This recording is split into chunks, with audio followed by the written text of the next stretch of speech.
ისე როგორც ეს დავიწყეთ 12 წლის უკან, როდესაც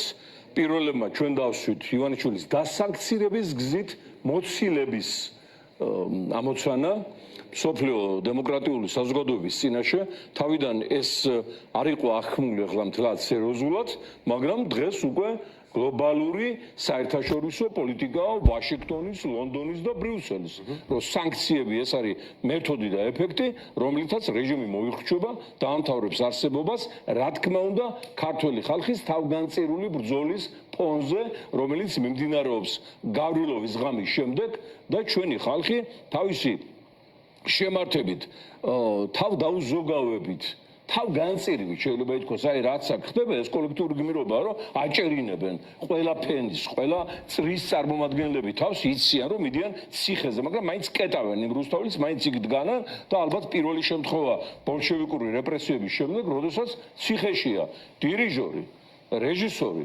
კომპოზიტორი, მსახიობი, ექიმი, სტუდენტი, არასამთავრობო ლიდერი და პოლიტიკური პარტიის ლიდერები. ამ ფონზე ეხლა ამ ფონზე არასაკეთებთ თქვენ როგორც პოლიტიკა რას ვაკეთებთ შეიძლება ივანიშვილმა ინფარქტი მიიღოს ამაღამვე ძალიან მალე ისეთი სანქციები დაიგრიალებს ივანიშვილის მიმართ და მისი გარემოცვის წინააღმდეგ ოკეანის იქიდან და ოკეანის აქედან რომ ალბათ თავისინებით ჩაბარდებიან შვიდობიანად აი ამ ხალხს და ეტყვიან რომ თქვენი ჭირიმე აგერეთ ქვეყანას გიბრუნებთ თავისუფლებას სუვერენიტეტს რომელიც მოსკოვში დავალომბარდეთ ისევ თქვენს ხელში გადმოვცემთ ცოტა დაგვინდეთ შეგვიწყალეთ აი ამას უმზადებთ სანქციები არის ჩვენი დაწყებული მე სხვათა შორის დაბადია ბატონო დავით ცოტა შეურაცხყოფილიც ვარ იმ გაგებით რომ ჩემს დაწყებული ლეიბორისტული პარტიის მიერ დაწყებული სანქციები რომელიც უკვე